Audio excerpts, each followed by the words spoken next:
البدع والأهواء، أهل البدع العقائدية وأهل البدع السياسية. نقول بيننا وبينكم السلف، بيننا وبينكم الكتب، كان فيقول البدع بيننا وبينكم.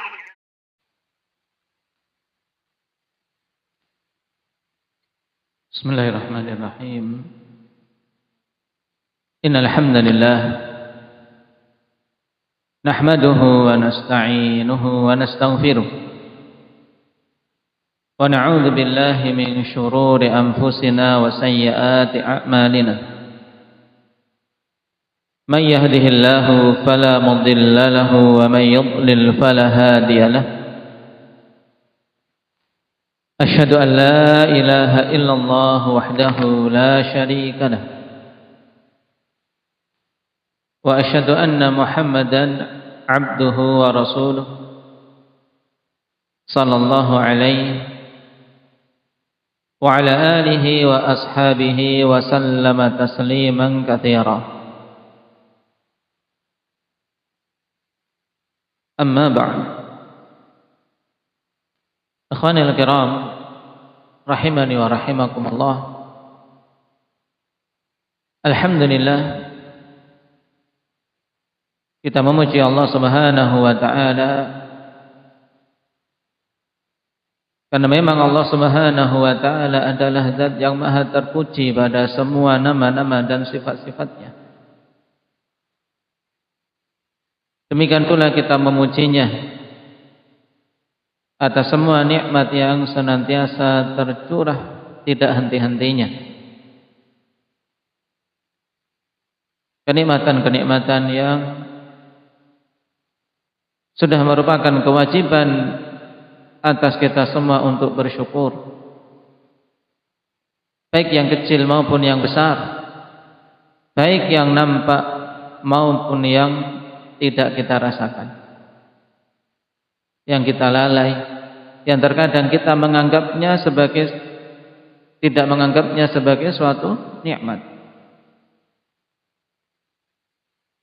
Allah Subhanahu wa taala telah berfirman, "Alam tarau anna Allaha sakhkhara lakum ma fis samawati wa ma fil ardh wa asbagha 'alaikum ni'amahu dhahiratan wa batinah." Allah Subhanahu wa taala telah mencurahkan kenikmatan-kenikmatannya atas kalian semua, baik yang zahir maupun yang batin. Cuman sayang akhwani fillah, kebanyakan dari hamba-hamba lalai, kebanyakan dari hamba-hamba kufur terhadap kenikmatan-kenikmatan yang telah. Maka sepantasnya bagi kita semua untuk saling mengingatkan sebagaimana dulu para anbiya, mereka juga mengingatkan tentang perkara ini. Fadhkuru ala Allah la'allakum tuflihun. Ingatlah oleh kalian ala Allah, ay ni'amallah, kenikmatan Allah Subhanahu wa taala, agar kalian itu beruntung. Perhatikan dalam ayat yang agung ini, akhwan, keberuntungan diberikan bagi mereka-mereka yang bisa mengingat nikmat kemudian bersyukur atasnya. Karena tadzakkurun nikmah, mengingat kenikmatan-kenikmatan merupakan sebab untuk bisa mensyukurinya. Seorang tidak akan bisa bersyukur kalau lupa terhadap nikmat yang ada. Makanya di sini diperintahkan untuk kita mengingat-ingat nikmat, kemudian kita mensyukurinya, yang dengan sebab itu seorang akan mendapatkan al-falah. Al-falah yang menjadi cita-cita setiap insan. Yang hakikat al-falah adalah al-dhafar bil matlub wan najatu 'anil marhub. Ini keberuntungan. Orang yang beruntung itu yang bagaimana? Yaitu yang mendapatkan hal-hal yang diinginkan, yang dicita-citakan dicapai. Kemudian an-najatu 'anil marhub, selamat dari hal-hal yang dikhawatirkan. Ini keberuntungan.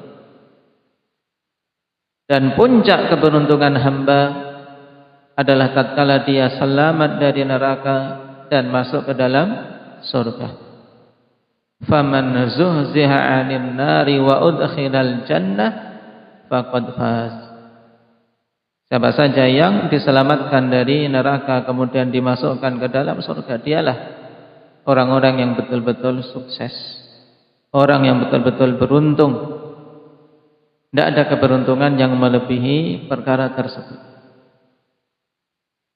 Harapan kita semoga duduknya kita di tempat yang tahir ini, di tempat yang semoga Allah Subhanahu wa taala berkahi ini, termasuk upaya untuk mensyukuri nikmat. Karena kesyukuran nikmat, akhwan, butuh diwujudkan dengan amal. Allah Subhanahu wa taala berikan kita akal. Allah berikan kepada kita mata. Allah berikan kepada kita telinga. Ini butuh disyukuri. Dan 3 ini adalah sarana untuk mendapatkan ilmu. Kapan saja terkumpul 3 nikmat ini, tidak digunakan untuk belajar, tidak digunakan untuk berfikir, tidak digunakan untuk memahami agama Allah, akhwan, maka dia belum menunaikan kesyukurannya. Allah Subhanahu wa taala katakan, Allahu akhrajakum min butuni ummahatikum la ta'lamuna syai'an wa ja'ala lakumus sam'a wal absara wal af'idata la'allakum tashkurun. Allah Subhanahu wa taala keluarkan kalian dari perut-perut ibu kalian dalam keadaan tidak tahu apapun. Perhatikan korelasi Allah Subhanahu wa taala sebutkan keadaan kita ketika keluar dari perut. La ta'lamuna syai'. Dalam keadaan jahil, dalam keadaan tidak memiliki ilmu. Dorongan, akhwan. Untuk setelah itu kita belajar. Untuk setelah itu kita berupaya untuk tahu. Untuk setelah itu kita berupaya untuk berhias dengan ilmu. Dan Allah telah berikan sarana, wa ja'ala lakumus sam', dan Allah jadikan untuk kalian pendengaran. Disebutkan pendengaran lebih dahulu daripada al-basar, daripada penglihatan, karena memang pendengaran lebih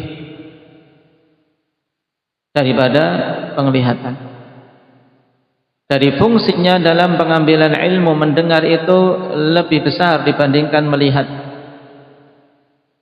Karena betapa banyak para a'imah yang mereka Allah Subhanahu wa taala uji dengan kebutaan, tapi mereka menjadi orang-orang terdepan dalam ilmu tatkala diberi pendengaran. Jadi sarana utama untuk bisa masuknya ilmu mendengar. Kemudian apalagi ketika terkumpul padanya penglihatan.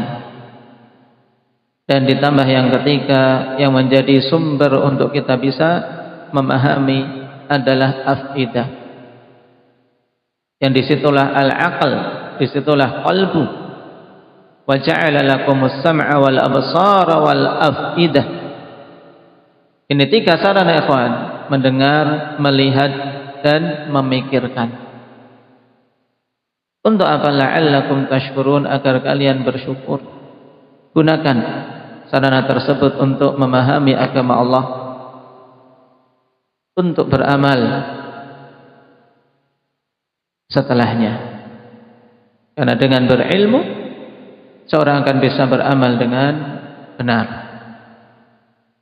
Nah, barakallahu fiikum. Dan pada pertemuan malam hari ini insyaallah taala kita akan membahas pada perkataan Imam Al-Barbahari rahimahullahu taala dalam risalah beliau Syarhus Sunnah berkaitan dengan pembahasan an-nifaq, pembahasan kemunafikan. Yang dikatakan oleh beliau rahimahullah, wan nifaqu an tudhiral islam bil lisan wa tukhfil kufra bid dhamir. Dan kemunafikan di sisi ahli sunnati wal jamaah Hakikatnya yaitu an tudhiral Islam bil lisan. Engkau menampakkan keislaman dengan lisan. Yaitu seseorang mengungkapkan dengan lisannya ana muslim, aku ini seorang muslim. Menulis di KTP-nya ketika ditanya agamanya apa, Islam. Menampakkan dengan lisannya bahwasanya dia itu muslim. Akan tapi wa tukhfil kufra bid-dhamir, engkau menyembunyikan kekufuran di dalam hatimu. Yang diungkapkan oleh para a'imah yang lain, hakikat nifaq yaitu izharul Islam wa ikhfaul kufur, yaitu menampakkan keislaman dan menyembunyikan kekufuran yang ada di dalam hatinya. Nah, dari kalimat ini, ikhwani fillah rahimani wa rahimakumullah, Imam Al-Barbahari rahimahullah ingin memperingatkan kepada kita tentang salah satu penyakit yang sangat berbahaya bagi pribadi maupun keumuman umat Islam, yaitu penyakit kemunafikan. Penyakit yang dulu para salaf kita sangat mengkhawatirkan terjangkiti olehnya. Karena memang antara kemunafikan dengan keimanan itu tidak akan mungkin bergabung. Makanya setiap orang semakin kuat keimanannya akan semakin kuat pula kekhawatirannya dari nifaq.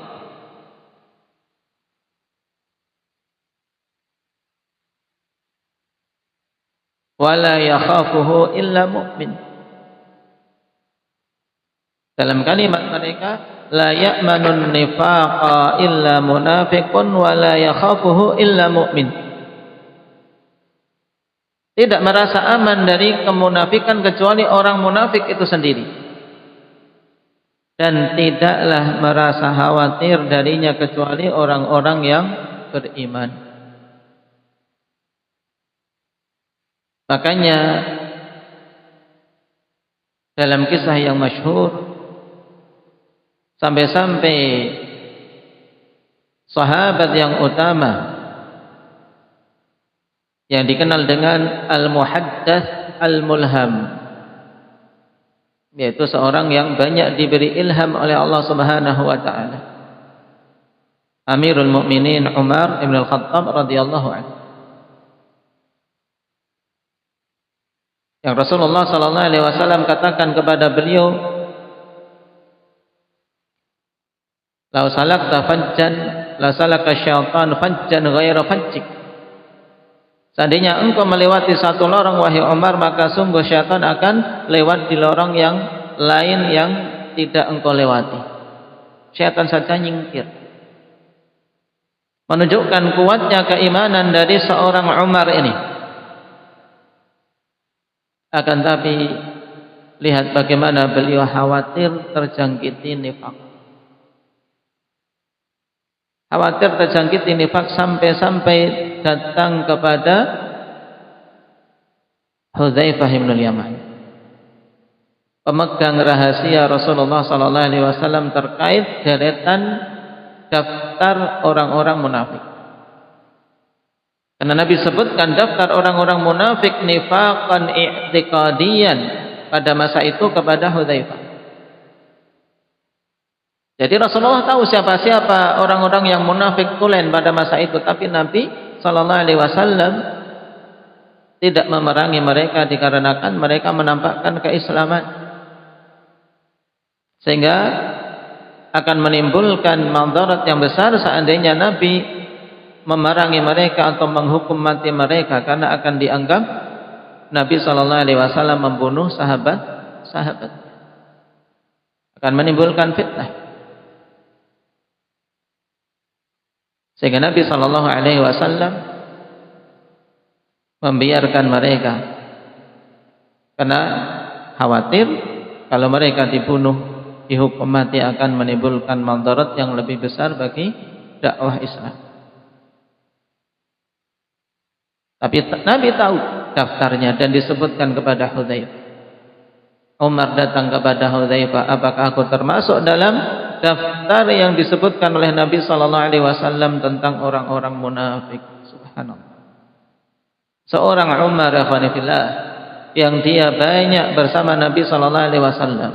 Kalau kita perhatikan hadis-hadis, nah, bagaimana Umar bersama Abu Bakar senantiasa menyertai Rasulullah sallallahu alaihi wasallam. Tapi beliau masih merasa khawatir dari kemunafikan. Bertanya kepada Hudzaifah. Bahkan lebih dari itu, Abu Bakar As-Siddiq radhiyallahu anhu sendiri, seorang yang pertama-tama masuk ke dalam Islam dan menyertai Rasulullah sallallahu alaihi wasallam dalam suka dan dukanya. Kisah tentang hijrahnya beliau bersama Nabi tidak asing bagi kita semua. Tapi beliau juga ketika merasakan adanya keimanan yang naik dan turun, khawatir ini merupakan bentuk kemunafikan. Ketika datang Hanzalah Al-Usaidi mengatakan, nafaqa Hanzalah. Hanzalah telah munafik. Dan ditanya, kenapa engkau menganggap seperti itu wahai Hanzalah? Ditanya oleh Abu Bakar. Maka Hanzalah menjelaskan kenapa sampai dirinya menghukumi munafik kepada diri sendiri. Beliau mengatakan kunna atau idza kunna inda Rasulillah sallallahu alaihi wasallam fa dzakara lana al-jannata wan nar ka'annahuma ra'yain. Wa idza raja'na ila ahlina wa 'afasna al-azwaj wal aulad fanasina katsira. Dulu kami kalau bersama Nabi sallallahu alaihi wasallam, Nabi menyebutkan surga dan neraka seakan-akan kedua perkara itu di pelupuk mata. Sehingga semangat luar biasa untuk menggapai surga dan agar bisa selamat dari neraka. Dan ini pendorong terbesar ya Pak. Untuk kita bisa semangat dalam hidup ini pada kebaikan memang butuh mengingat dua ini dan terus-menerus diingatkan. Karena kapan saja seorang lalai atau lupa sedikit saja tentang perkara surga dan neraka, mesti ada kefuturan. Maka kita bisa cek kapan saja kita mengalami futur, mengalami kelemahan, mengalami kemunduran, mesti di situ kita sedang lemah dalam mengingat surga atau neraka. Pasti. Dan itu para sahabat juga demikian. Ketika di sisi Nabi disebutkan surga dan neraka seakan-akan betul-betul melihatnya. Tapi ketika sudah pulang bertemu dengan azwaj, dengan istri-istri, wal aula, dengan anak-anak, sehingga bermain, bercanda ria, kemudian juga bergelut dengan perkara-perkara duniawi, fanasina katsira. Maka kami pun lupa banyak, mengalami kelupaan yang banyak. Ini para sahabat. Kita lebih-lebih lagi.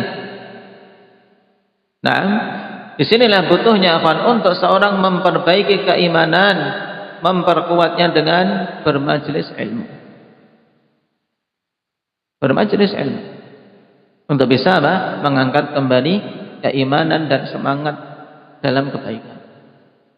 Nah, ketika disebutkan demikian, Abu Bakar juga merasa seperti itu. Akhirnya kedua-duanya datang kepada Rasulullah sallallahu alaihi wasallam dalam keadaan mereka berdua menganggap dirinya telah terjangkiti nifaq. Ini keadaan generasi awal. Generasi yang hati-hati mereka hidup senantiasa mengkhawatirkan kemunafikan. Adapun pada masa kita, akhwan, banyak manusia bukan mengoreksi diri sendiri tentang sifat nifak, tapi malah menuduh yang lain dia munafik. Padahal menghukumi munafik orang lain, akhwan, tidak bisa. Kita tidak bisa menghubungi orang lain munafik. Kenapa? Karena kemunafikan berkaitan dengan perkara qalbi, perkara hati.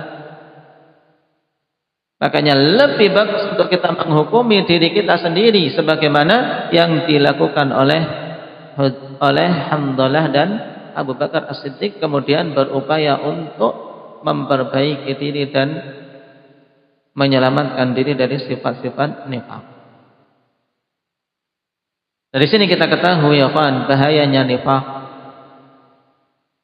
dan harus seorang mukmin merasa khawatir darinya. Dan perlu diketahui bahwasanya kemunafikan, kalau kita perhatikan dalil-dalil dari Al-Quran maupun As-Sunnah, terbagi menjadi dua jenis. An-nifaqul akbar yang dikenal dengan an-nifaq al-i'tiqadi. Ini yang pertama. Kemudian yang kedua, an-nifaqul asghar yang dikenal dengan nifaq amali. Yang kedua jenis nifaq ini akhwan terkumpul dalam pengertian yang dikatakan oleh Imam As-Sa'di rahimahullah, izharul khair wa ibtanus syarr. Inti nifaq ya ini, menampakkan kebaikan dan menyembunyikan keburukan di hati.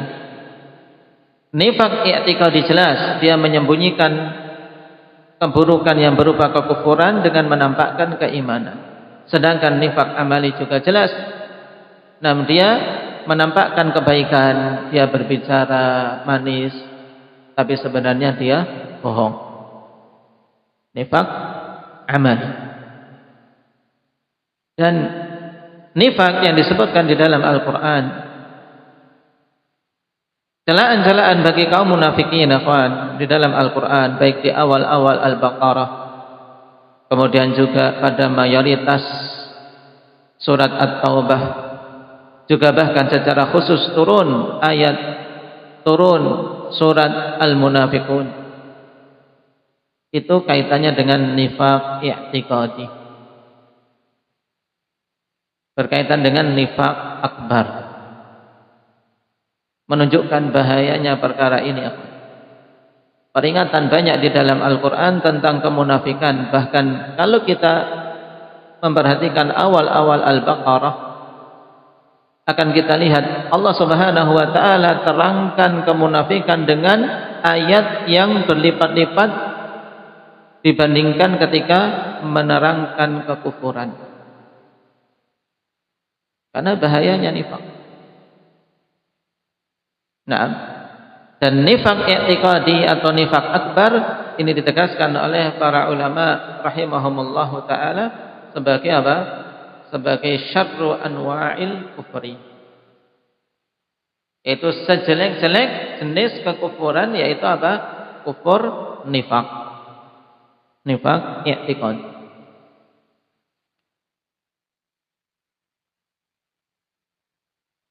Dan nifaq i'tiqadi inilah yang Allah Subhanahu wa taala ancam akhwan. Dalam firman-Nya, innal munafiqina fid darqil asfali minan nar. Sungguhnya orang-orang munafikin itu mereka berada di kerak paling bawah dari api neraka. Walan tajida lahum nasira, dan engkau tidak akan mendapati bagi mereka satu penolong pun. Ini ayat berkaitan dengan nifaq i'tiqadi.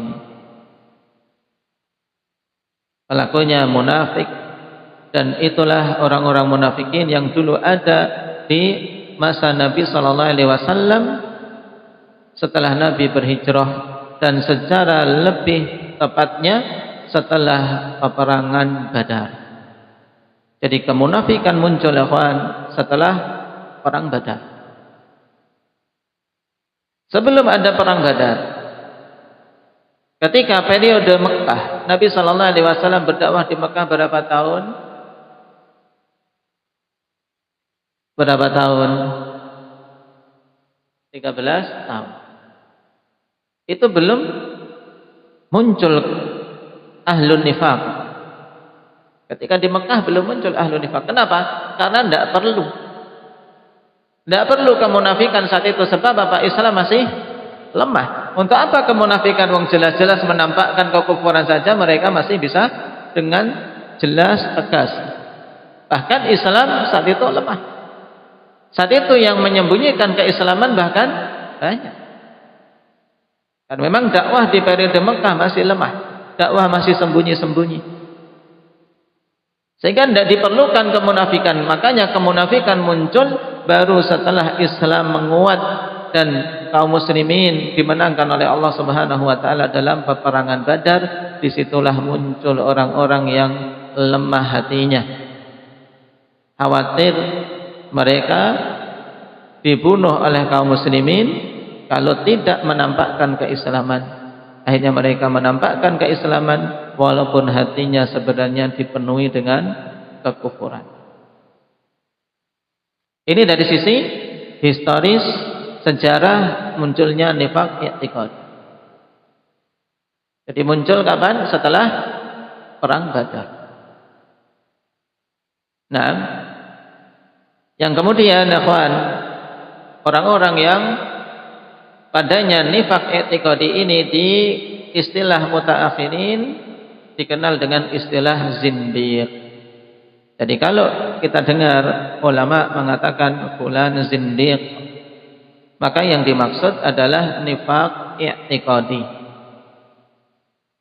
Sebagaimana ditegaskan oleh Imam Ibnu Qudamah rahimahullahu taala, wa zindiqu huwa alladhi yudhhirul islama wa yastasirru bil kufri wa huwal munafiq. Kana yusamma fi asrin Nabi sallallahu alaihi wasallam munafiqan wa yusamma al-yawma zindiqan. Jadi zindiq itu orang yang menampakkan keislaman dan menyembunyikan kekufuran. Dialah orang munafik yang dulu di zaman Nabi sallallahu alaihi wasallam dinamakan munafik. Tapi pada masa-masa ini lebih spesifik diistilahkan dengan zindiq. Hal ini juga sebagaimana diterangkan oleh Syekhul Islam Ibnu Taimiyah rahimahullahu taala dalam fatwa beliau, bahwasanya istilah zindiq pada penggunaan para fuqaha ikhwan terkait hukum murtad, yang dimaksud adalah munafik, sebagaimana orang-orang munafik yang dulu ada pada masa Nabi sallallahu alaihi wasallam yang menampakkan keislaman dan menyembunyikan kekufuran.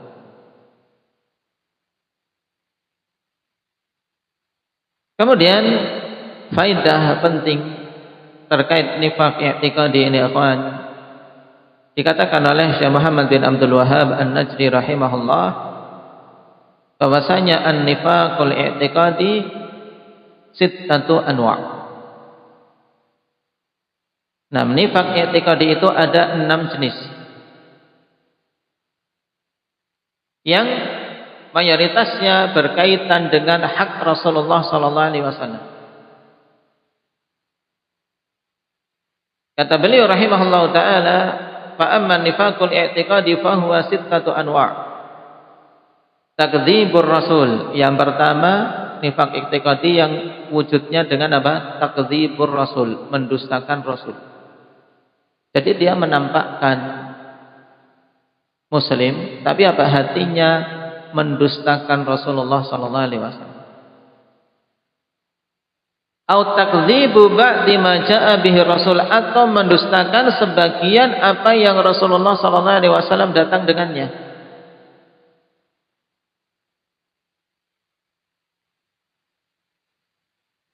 Jenis yang ketiga, au bughdur rasul, atau membenci Rasul sallallahu alaihi wasallam. Membenci Rasulullah sallallahu alaihi wasallam. Ngakunya muslim kok membenci Nabi sallallahu alaihi wasallam. Ini munafik. Dan kemunafikannya bukan kemunafikan yang ringan, tapi ini nifaq akbar. Kenapa? Karena konsekuensi seorang mengaku muslim harus mencintai Nabi sallallahu alaihi wasallam. Bahkan untuk sampai sempurna keimanan harus mencintai Nabi melebihi kecintaan terhadap diri dan semua orang. Yang keempat, au bughdu ma jaa'a bihi rasul, atau membenci sebagian apa-apa yang Rasulullah sallallahu alaihi wasallam datang dengannya. Kemudian yang kelima, awil masarrah bin khifadhi dinir rasul, merasa gembira dengan menurunnya atau dengan kekalahan yang dialami oleh agama Rasul sallallahu alaihi wasallam. Dengan istilah lain, untuk nifaq i'tiqadi yang kelima ini ikhwan, bentuknya adalah apa? Dengan merasa senang keterpurukan menimpa Islam. Ketika kaum muslimin mengalami keterpurukan, Islam mengalami kemunduran, dia senang. Tapi di sisi yang lain, ketika orang-orang kufar mereka menang, mendapatkan kemajuan, dia senang. Ini munafik nifaq i'tiqadi. Kemudian yang keenam, awil karahiyatu bintisari dinir Rasul, kebalikannya, merasa tidak suka ketika agama Rasul sallallahu alaihi wasallam mendapatkan kemenangan.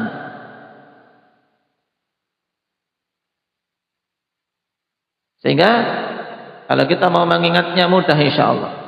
6 jenis nifaq i'tiqadi yang disebutkan oleh Syekh Muhammad bin Abdul Wahhab An-Najri rahimahullahu taala dalam Majmu'atut Tauhid beliau. Yang pertama, mendustakan Rasul. Yang kedua, mendustakan sebagian perkara yang Rasul sallallahu alaihi wasallam datang dengannya. Kemudian yang ketiga, membenci Rasul sallallahu alaihi wasallam. Dan yang keempat, membenci sebagian perkara yang Rasul sallallahu alaihi wasallam datang dengannya. Membenci sunnah termasuk di antara sifat nifaq. Kemudian yang kelima, gembira dengan keterpurukan agama Islam. Dan yang kelima, merasa jengkel, tidak suka dengan kemenangan yang didapatkan oleh Islam dan kaum muslimin. 6 jenis ini dikatakan oleh Syekh Muhammad bin Abdul Wahhab akhwani fillah, fahadhil anwa'us sittah sahibuha min ahli darkil asfali minan nar. Maka 6 jenis kemunafikan nifaq i'tiqadi ini, orang yang memiliki keyakinan seperti itu berada di kerak paling bawah dari api neraka. Nah, yang kalau kita perhatikan ayat-ayat di dalam Al-Quran, nah, akan kita dapati bentuk-bentuknya bisa kembali kepada 6 jenis ini. Seperti misalnya adhiyah, gangguan-gangguan mereka kepada Rasulullah. Pada kisah menuduh Aisyah sebagai zina. Ini orang-orang munafik nifaq i'tiqadi. Nah, ini muncul kenapa? Karena bencinya mereka kepada Rasul sallallahu alaihi wasallam. Gangguan orang-orang munafikin luar biasa. Pada perang Uhud, sepertiga hampir yang apa? Yang atau bahkan lebih. Nah, Nabi sallallahu alaihi wasallam keluar bersama dengan pasukan para sahabat, kemudian di tengah jalan digembosi.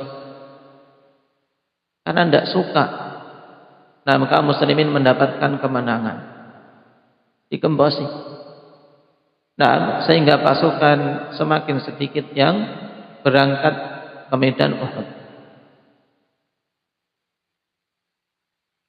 Ini juga bentuk apa? Kebencian mereka kepada Rasul dan tidak suka Islam itu menang. Jadi ketika kita membaca surat At-Taubah, maka perhatikan sifat-sifat yang Allah Subhanahu wa taala sebutkan, akan kita lihat kembali kepada salah satu atau lebih dari 6 jenis yang disebutkan oleh Syekh Muhammad bin Abdul Wahhab rahimahullahu taala tadi. Ketika mereka berada di tengah-tengah pasukan, mereka membuat kerusakan, memberikan kelemahan kepada pasukan kaum muslimin. Karena apa? Karena tidak suka Islam menang. Dan keberadaan orang-orang munafikin di tengah-tengah kaum muslimin, di dalam shaf mereka, ikhwan, ini merupakan sebab banyak bencana. Tidaklah fitnah-fitnah yang ada setelah wafatnya Amirul Mukminin Utsman, kecuali di antara sebabnya adanya penyusup dari jenis-jenis orang munafik. Pada kisah perang Jamal, maupun perang Siffin yang dulu pernah kita singgung. Yang sebenarnya para sahabat tidak ada yang menginginkan untuk memerangi sahabat yang lain. Tapi ketika ada orang-orang munafikin di tengah-tengah barisan, mereka menimbulkan kekacauan sehingga qaddarallahu wa masya'a fa'al. Terjadilah peperangan.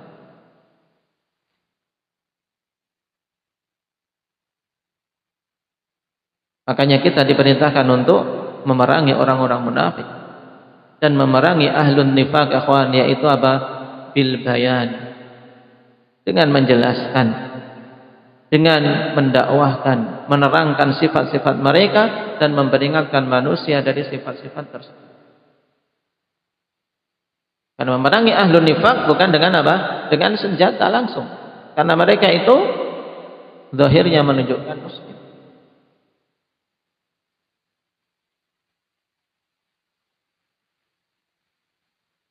Dan dari 6 jenis tadi disimpulkan pula oleh Syekhul Islam Ibnu Taimiyah rahimahullahu taala sebagai faedah bagus dari beliau, kata beliau, fan nifaqu yaqa'u katsiran fi haqqi Rasul sallallahu alaihi wasallam wa huwa aktsaru ma dzakarahu Allah fil Qur'ani min nifaqil munafiqina fi hayatihi. Jadi kemunafikan itu terjadi mayoritasnya berkaitan dengan hak Rasulullah sallallahu alaihi wasallam. Makanya kalau ada mukmin kok menghina Rasul, ini sudah adanya nifaq. Baik menghina dari jenggotnya, menghina dari pakaiannya, menghina dari hal-hal yang lain yang Rasulullah sallallahu alaihi wasallam datang dengannya. Maka ini menunjukkan padanya nifaq. Harus bertobat kepada Allah dengan taubat yang benar. Dan itu mayoritas yang Allah Subhanahu wa taala sebutkan di dalam Al-Qur'an berkaitan dengan nifaknya orang-orang munafikin di masa beliau. Ini tentang nifak yang hukum orangnya, ikhwan, yaitu apa? Batinnya berarti apa? Kafir, kufur akbar. Tapi secara zahir kita bisa menghukumi tidak? Karena zahirnya dia muslim. Zahirnya dia muslim. Makanya karena ini hukum berkaitan dengan batin, akhwan, kita tidak boleh merasa aman. Tidak boleh merasa aman. Karena kaitannya dengan qalbu kita, wajib berarti untuk kita betul-betul apa? Mewujudkan lawan dari 6 jenis ini. Setelah kita tahu nifaq i'tiqadi itu pada 6 jenis tadi, faedahnya bagi kita apa, akhwan? Apakah kemudian faedahnya kita ngecek orang-orang? Tidak. Faedahnya untuk kita sendiri berarti kalau kita ingin selamat, kita harus mewujudkan kebalikannya. Kalau nifaq i'tiqadi yang pertama wujudnya dengan mendustakan Rasul, maka kita perkuat pembenaran kita, keyakinan kita dalam mengimani semua perkara yang datang dari Rasul, memperkuat rasa cinta kita kepada Rasul, memperkuat upaya kita menolong agama Allah, dan seterusnya. Untuk apa? Mengusir dan apa? Membebaskan diri dari jenis-jenis nifaq tersebut. Di faedah terpenting bagi kita ketika kita tahu sifat-sifat nifaq, kita mengupayakan lawannya. Karena tidak ada faedahnya kemudian kita mengecek orang per orang. Nah, faedah terpenting bagi kita ya dengan apa? Mengecek diri kita dan bagaimana untuk mewujudkan lawannya. Karena lawan dari nifaq itulah iman. Kemudian jenis nifaq yang kedua, kalau tadi nifaq yang pertama apa? Nifaq akbar, yang diistilahkan juga nifaq apa? I'tiqadi. Jenis nifaq yang kedua adalah nifaq asghar, yang dikenal juga dengan nifaq amali. Syekhul Islam Ibnu Taimiyah rahimahullahu taala ketika menyebutkan pengertian nifaq amali, mengatakan dalam Majmu' Fatawa beliau, huwa ikhtilafus sirri wal alaniyati fil wajibat. Ini nifaq amali. Apa tadi kesimpulannya? Pengertian dari beliau ini ringkas, padat, bagus, akhwan. Nifaq amali hakikatnya adalah ikhtilafus sirri wal alaniyah fil wajibat. Perbedaan antara yang batin dengan yang zahir, perbedaan yang tersembunyi dengan yang nampak pada perkara-perkara yang wajib. Pada perkara-perkara yang wajib. Contoh, seorang wajib jujur. Jujur wajib tidak? Wajib. Dalam berucap wajib jujur. Dia menunjukkan secara lahiriah jujur, ngomongnya benar. Tapi apa? Hakikat yang tersembunyi dia berbohong. Dalam berjanji, kewajibannya apa? Pada suatu janji kewajiban adalah menepati. Nah, tapi ketika dia berjanji sudah di dalam batinnya mau mengingkarinya, mau apa? Untuk tidak menepati. Ini nifaq amali. Nah, baik. Makanya Rasulullah sallallahu alaihi wasallam sebutkan di antara bentuk nifaq amali yang sangat jelas dan sangat banyak terjadi pada 4 hal. Dalam hadits Abdullah bin Amr bin Al-As radhiyallahu anhuma dalam sahihain, arba'un man kunna fihi kana munafiqan khalisan wa man kanat fihi khaslatun minhunna kanat fihi khaslatun min nifaq hatta yada'ha. 4 perkara yang apabila ada keseluruhannya maka dia itu munafik tulen. Ini menunjukkan apa, ikhwan? Bahwasanya kemunafikan amali kalau ngumpul, ya, nifak amali kalau ngumpul, nifak asghar kalau ngumpul, itu akan apa? Bisa menjerumuskan dalam nifak akbar. Makanya dikatakan oleh Al-Alama Al-Fauzan, wa idza katsura sara bisababihi munafiqan khalisan. Kalau banyak nifak yang asghar ini, banyak perbuatannya setiap hari perbuatan ahlu nifaq, bohong. Kalau janji ingkar. Nah, ketika dipercaya khianat. Nah, ini akhwan lama kelamaan akan menjadikan dirinya munafik khalis, munafik tulen. Waliyadzubillah. Sebagaimana sabda Nabi tadi, "Na'am kana munafiqan khalisan." Jadilah dia itu munafik yang murni, munafik tulen. Dan siapa saja ada padanya salah satu sifat dari keempat sifat ini, maka padanya berarti ada sifat kemunafikan sampai dia meninggalkannya. Dari sini kita mengetahui wajibnya meninggalkan hal-hal yang akan disebutkan oleh Nabi SAW. Dalam hadis Abdullah bin Amr ini, kata beliau, idza tumina khana, apabila diberi amanah dia khianat. Kita teramkan dengan pengertian Syekhul Islam, ikhtilafus sirri wal alaniyah fil wajibat. Karena apa? Amanah wajib ditunaikan, wajib tidak? Amanah ditunaikan, wajib. Nah, baik. Jangan berkhianat. Ya ayyuhalladzina amanu la takhunullaha war rasul wa takhunu amanatikum wa antum ta'lamun. Diperingatkan, jangan kalian mengkhianati Allah dan Rasulnya, dan jangan mengkhianati amanah-amanah yang diberikan kepada kalian dalam keadaan kalian mengetahui. Diberi amanah, iya. Zahirnya mau menunaikan, ya tidak. Tapi batinnya berkhianat. Nifaq amali. Batinnya tidak mau dia mengkhianat, tidak mau menunaikan amanah itu, menyepelekan amanah itu. Ini nifaq amal. Amalannya amalan nifaq. Wa idza haddatsa kadzaba. Yang kedua, apabila dia berbicara dia berdusta. Kewajiban seorang dalam berbicara itu sidq, benar, jujur. Tapi ketika berbicara orang mempercayainya padahal dia dusta, ini nifaq amali. Yang ketiga, wa idza ahada ghadar. Kalau dia membuat perjanjian kesepakatan, dia mengingkarinya.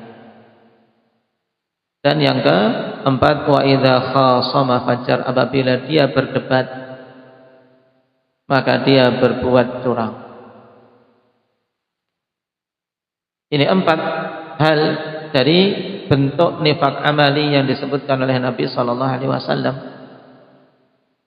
Yang siapa saja terjatuh di dalamnya akhwan, tidak sampai tingkatan kufur, tapi dosa besar yang wajib untuk dia bertobat kepada Allah Subhanahu wa taala. Namun hati-hati, dan sampai seorang meremehkan walaupun ini namanya nifak asghar, sebab apabila banyak dan terkumpul bisa menjerumuskan pelakunya dalam nifak akbar. Nah, ini sekilas tentang jenis-jenis kemunafikan yang wajib untuk kita semua menjauhinya dengan sejauh-jauhnya. Nah, dan telah kita lewati dulu pada pembahasan taubat, bahwasanya ahlun nifaq yang rajih masih tetap terbuka pintu taubat darinya selama memenuhi syarat. Selain syarat taubat yang umum, harus menyesali, berhenti, dan bertekad tidak mengulangi dengan niatan ikhlas karena Allah Subhanahu wa taala. Allah Subhanahu wa taala tambahkan, illal ladzina tabu wa aslahu wa'tasamu billah wa akhlasu dinahum lillah. Kalau sudah terpenuhi ini ikhwan, mereka bertobat, membuat perbaikan, kemudian berpegang teguh dengan agama Allah dan mengikhlaskan agama mereka, amalan mereka kepada Allah, maka faulaika ma'al mu'minin, baru mereka itu bisa dihukumi bersama orang-orang yang beriman secara sejati. Nah, maka kita memohon kepada Allah Subhanahu wa taala perlindungan agar diselamatkan dari semua bentuk-bentuk kemunafikan. Walhamdulillahirabbil alamin. Ada pertanyaan?